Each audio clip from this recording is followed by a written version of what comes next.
trophy fish, but I see y'all stay with them dicks, and that's bad. But you gotta have skill, and what it all boils down to is I'm better. Whether it's rain, sleet, snow, I can hook it up in any weather. My addiction, I'm on this game.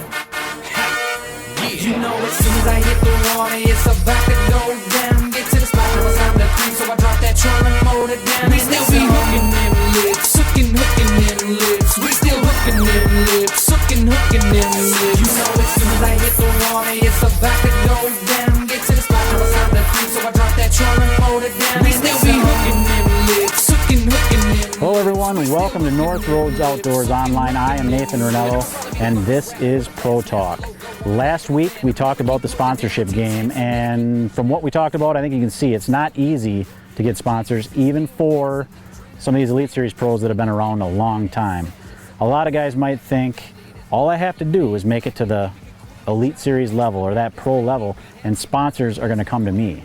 Well, that's not necessarily the case. This week we're going to talk to some of the younger guys in on the Elite Series and get a perspective of how difficult is it to get sponsors as a rookie or as a young guy? And if you don't get sponsors, how do you make ends meet? Do you have a job, or are you just going out there and trying to make ends meet on tour? Here's a little input from those guys, give you a little more perspective. I've made friends with a lot of the guys on tour, you know, over the last 4 or 5 months, and of course they have a lot of insight. It all boils down to learning things the hard way, though. I really think experience goes a long way. Those guys have been in it for a long time. You know, you could take what they say into consideration, but a lot of times you'll have to learn everything the hard way. As far as sponsorships go, you know, it's all timing, knowing the right people at the right time, presenting yourself in a respectable manner, and of course performing. You know, they want to see all of the above.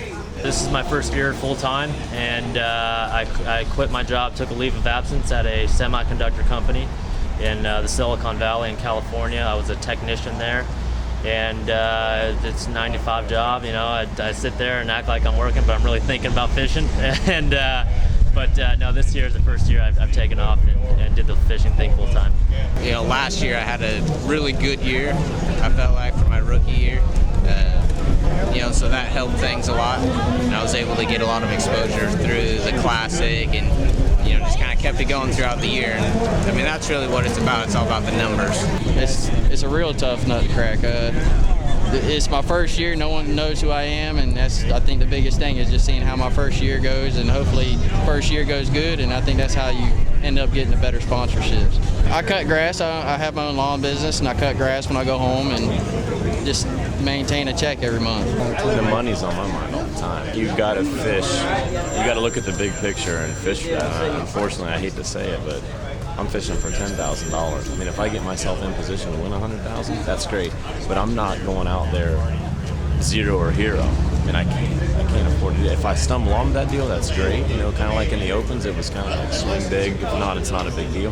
Here, I have to cash those checks. And the longer that I stick around, the more I can play the game, and then those opportunities are going to come down the line. You know? I mean, it does affect the way I fish, there's no doubt, the financial aspect of it. Yeah, I run a scrap metal business.